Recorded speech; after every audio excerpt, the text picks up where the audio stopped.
welcome back to this week's episode of Pachter Factor on SIFTD.net. If you are a Patreon patron, we thank you for your patronage. It's easy to do. Just go to patreon.com/SIFTD. You'll find us. And if you can't afford it, and I get it, if you don't have the money, and it's not very much to be a SIFTD member, but if you can't afford it and you're watching on YouTube, you are getting this content a week late. If you can, and you are a Prime member, please try to remember, go to the instructions below, link your Prime account to your Twitch account. If you link those two things, Amazon will pay us, and it costs you nothing, I promise. It's a free benefit of being a Prime member, so please consider linking your Prime account to your Twitch account. This week's first question from SIFTD from Vlirkas. Do you think leaking games ahead of big events like E3 hurts their marketing and results in lower sales? Is it the responsibility of a journalist to report on an unannounced game? How much value is there in doing so? There's a bunch of different kinds of journalists. So there are announcements that are given under embargo. And when they're given under embargo, the journalist agrees that they will not reveal until the embargo date passes.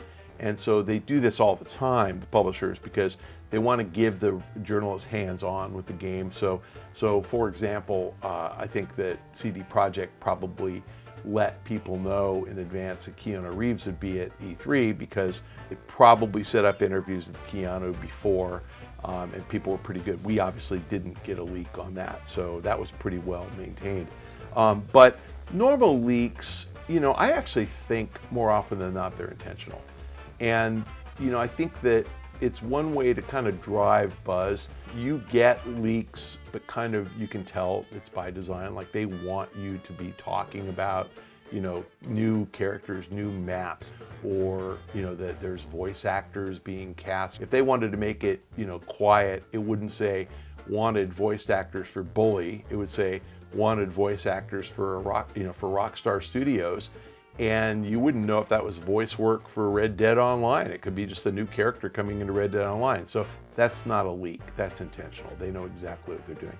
Sometimes leaks are inadvertent, it clearly happens. And, some of these retailers, if you remember Assassin's Creed Odyssey, there was some advertiser I think in France. You get a keychain if you buy Assassin's Creed Odyssey or something. That was a mistake. There was some cover art and they posted it, and you see Walmart occasionally put stuff up by mistake.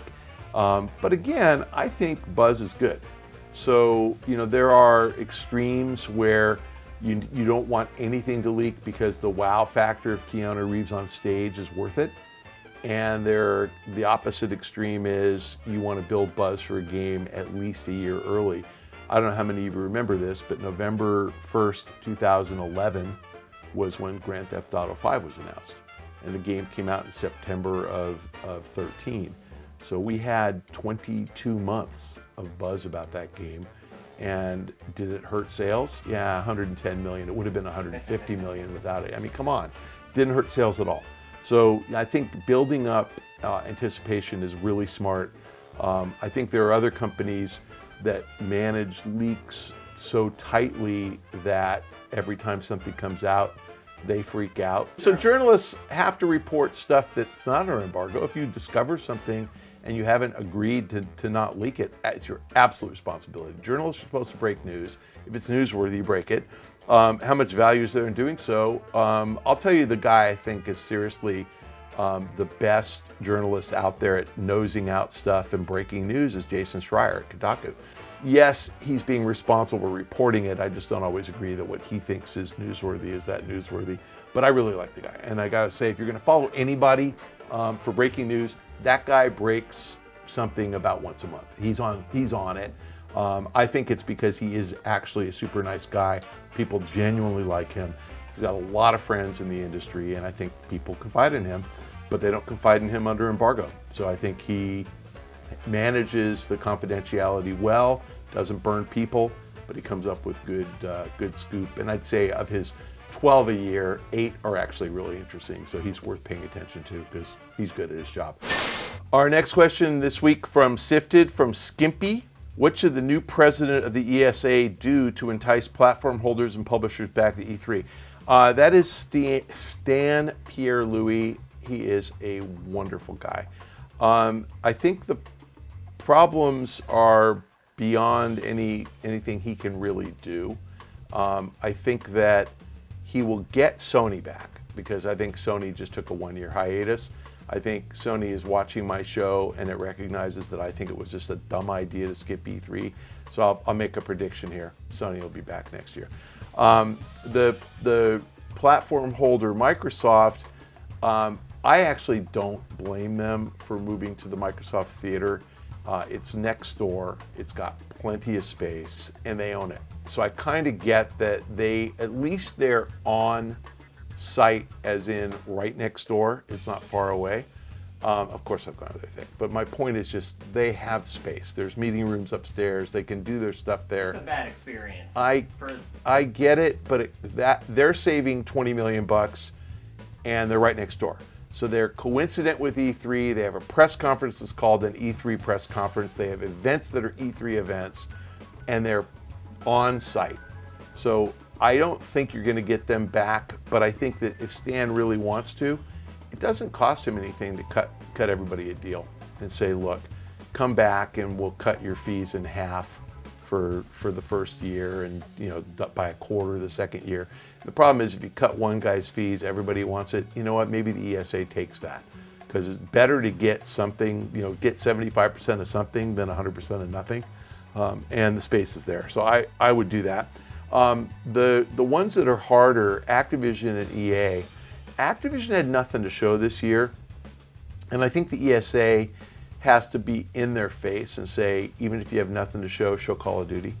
Even if you have nothing to show, have Blizzard show the latest Hearthstone pack, whatever. Come up with something.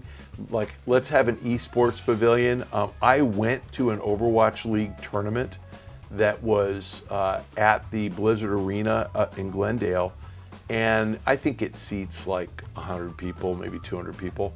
Hey, put a booth in there, put 200 chairs in there, and have an Overwatch League tournament on the floor at E3. Like, that would be fun. I get that, setting up all the back office production is hard, but they could have done it. And the back office guys could have been in Glendale and been, communications really do work over a 20-mile radius, So I would have done that, if nothing else. I think you could do stuff like just feature Overwatch League stars at E3 and just have them speaking and signing autographs. The one that I worry about is EA. And while I think EA Play is a really good show, and I think it's a really great idea for EA to do EA Play, I think it is a horrific mistake to do it during E3 offsite, and offsite 8 miles away in Hollywood. Also, it's Friday, Saturday, Sunday. It may go on until Monday or Tuesday, but it's Friday, Saturday, Sunday. E3 is Tuesday, Wednesday, Thursday. Do EA Play and do E3. And do EA Play as your consumer show, and do E3 as your industry show. And the pushback is, well, our executives are strained, and but truthfully, Andrew Wilson doesn't need to be at EA Play. The head of publishing needs to be at EA Play. The developers need to be at EA Play. And I think if I were I would do EA Play in September, and I would do E3 in June, and I would be there for the industry. So, I think they're the biggest challenge, because I truly think EA thinks they know better than everybody. And in fairness, maybe this is working for them. I just think it's bad for the industry. So, I think that it's one thing, obviously every company should act in their own self-interest. I get that. And so I think EA has concluded it is in their best interest as a company to do EA Play. I think that what they're short-sighted about is that it is in their own self-interest to support the industry, and the industry needs them. So, they call that enlightened self-interest. They'll do better if the industry does better. And I don't think it should be either or. I think it should be both. So if I were I probably would make EA Play Monday and Tuesday, and I would probably be at E3 Tuesday, Wednesday, and Thursday, and then your executives have a 4-day commitment, and it's not that big a deal. So I don't know. Stan's got a lot of selling to do to get EA back.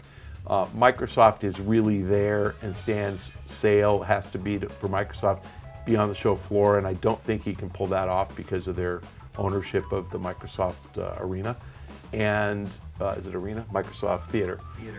And I think Sony is back for sure, and I think Activision is back for sure. So the trick is that the ESA's revenues come from pretty much two sources: of membership, dues, and E3. And so I don't know what the ESA budget is, but let's just say it's $50 million. They got to get $50 million somehow, and they get that from their members. And whether they get it from their members directly for just being members, or they get it by giving them show floor space, their members are going to have to pay that $50 million. And so unfortunately, I think they're structured such that their members can make a choice like, we won't be at E3, and then their membership dues drop by 20% or 50% or whatever. They really need to reformat this and become kind of a cooperative. And it's like Sony, if you're a member, your commitment is 5 million or 20 million or 50 million, whatever that number is, and you're paying that whether you have a floor presence or not, then the floor presence becomes free. So I don't know if SAN can pull that off, because I honestly don't understand the economics of the ESA. But the members actually appreciate what the ESA does, which is lobbying on behalf of the industry and keeping, Congress and regulators at bay when they're dealing with, loot boxes or selling violent games to minors or gambling mechanics in games or, gotcha or whatever else. And so they're important. I mean, they matter, and nobody in the industry really wants them to go away. Everybody thinks they do a valuable service.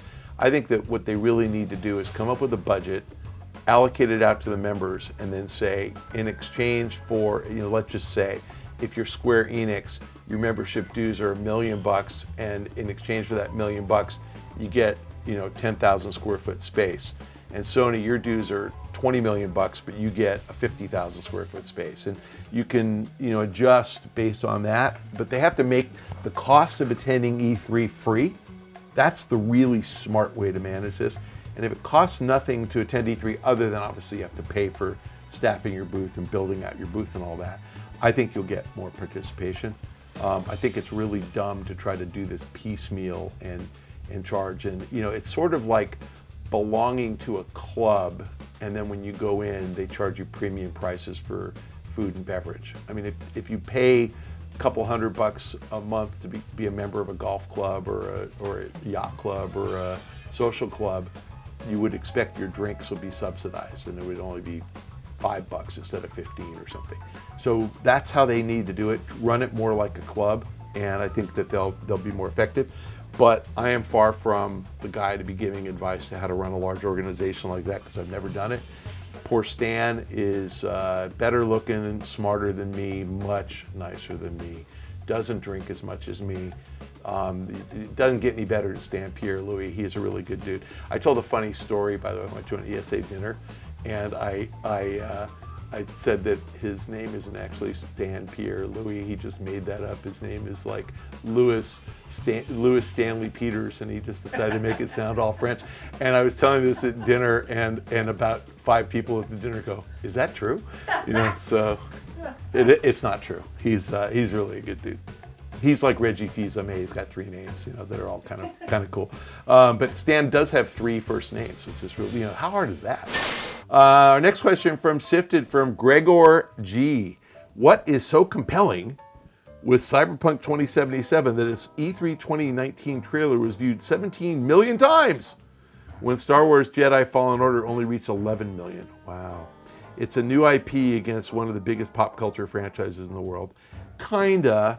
I would say, let me use those numbers and kind of just illustratively. I would say those numbers are pretty close to the number of millions of units those games are going to sell. So Cyberpunk, may not get to 17 million, but fine. You guys can tweet at me later. But it's going to do more units, I think, than Star Wars does. And I would say by about that ratio. So 54% higher. So whatever Star Wars sells, let's say 8 million units, Cyberpunk's going to do 54% more, 12.5. That's going to happen.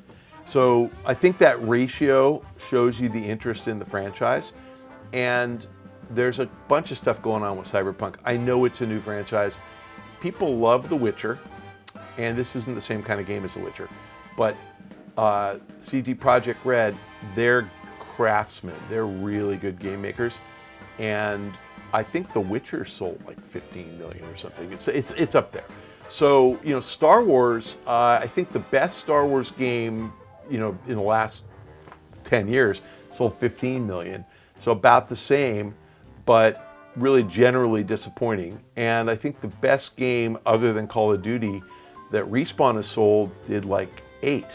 So, you know, we've got a new executive producer, Stig Asmussen, who's really great. And Stig's great, and the game's going to be great, but, you know, people are kind of jaded on Star Wars. We've had a lot of Star Wars games.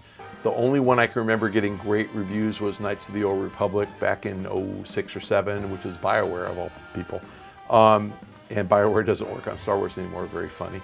But, you know, I'd say Star Wars has a much bigger fan base as a movie franchise, not a much bigger fan base as a game franchise. And Cyberpunk, there's something about these guys. They're good. I mean, the game looks fun. It's set in the future with kind of cool, you know, suspension of disbelief type elements in the game. You know, like these people are part android and part person, and you know, mechanical arms and plastic surgery and fun, cool stuff. I think the game's going to sell 50% more units than Star Wars, so I think 50% more views totally makes sense. I don't know how else to explain it. I think the analogy is to Harry Potter, Wizards, whatever it's called, versus Pokemon Go. Arguably, Harry Potter is a much bigger franchise than Pokemon, but not as a video game. I can't remember a Harry Potter game ever selling more than 10 or 12 million units, and Pokemon pretty routinely sells 20 to 30 million units. So, of course, Harry Potter Wizards, whatever it's called, is not as good as Pokemon Go. There are people who are surprised at that. I think it's exactly the same phenomenon that you're worrying about with Cyberpunk and Star Wars. Our last question this week from Patreon, from Darth Irv. How you doing, Darth? Hey, Pac, Sony, Microsoft, and Nintendo sent a joint letter to the current administration stating that China tariffs would hurt the rollout of their next consoles. If the tariffs aren't rescinded, how much will they impact their costs? Will the platform holders eat the cost of the tariffs or pass it on to us? Is the gaming industry big enough to make an impact with Trump? First order of business is tariffs are stupid, okay? Both parties hate tariffs, but in particular, the Republican Party stands against tariffs. Tariffs are taxes. If you impose a tariff, the person who pays it is the consumer.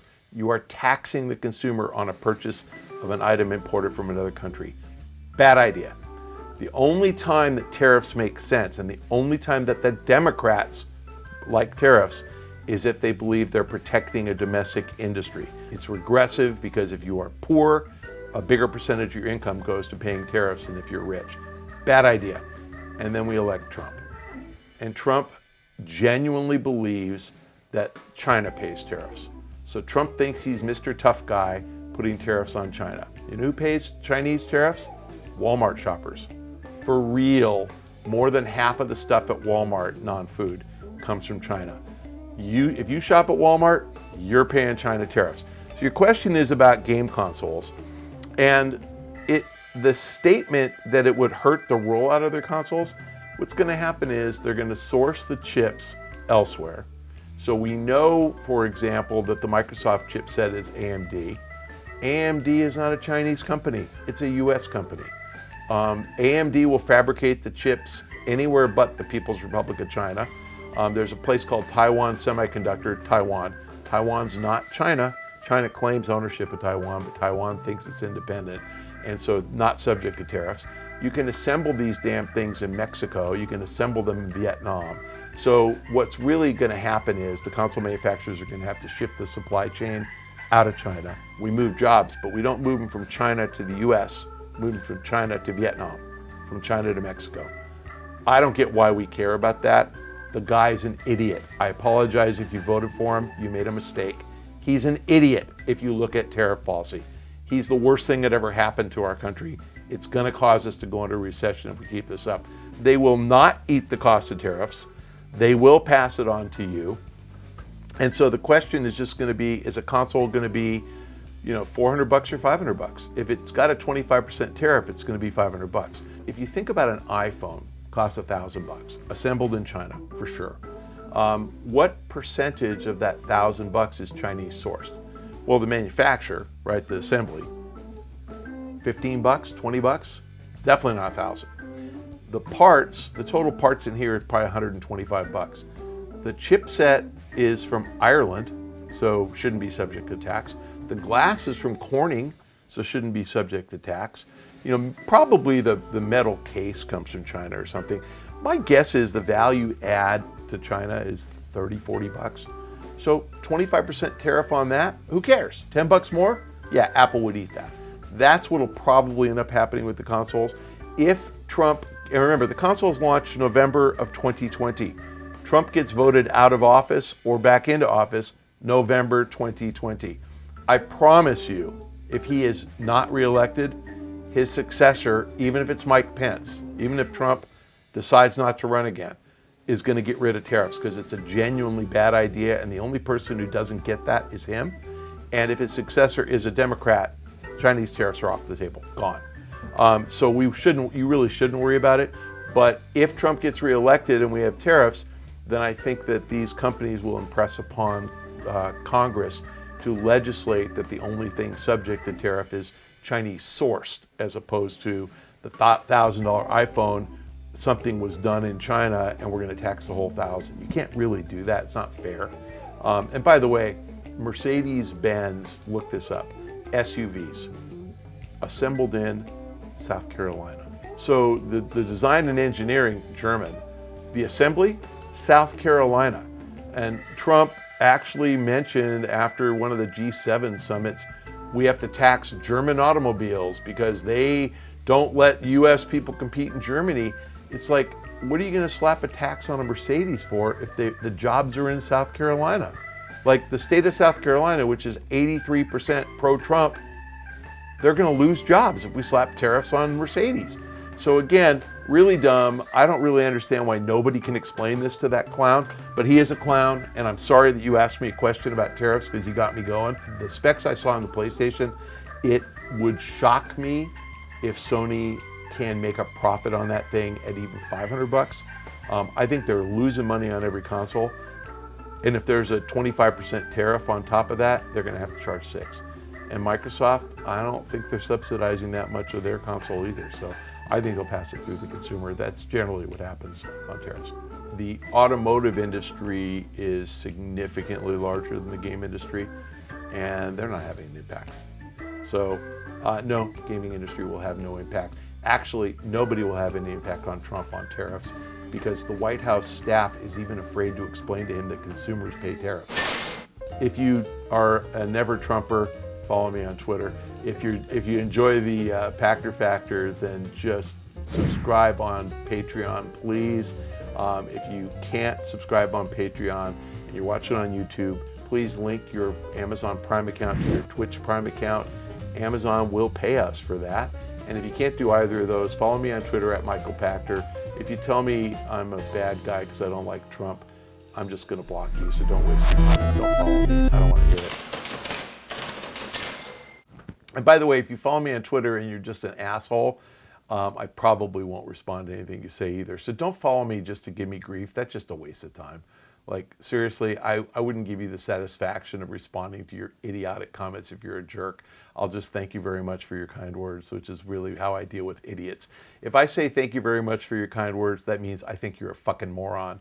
So just understand that thank you very much for your kind words is code for you're a moron.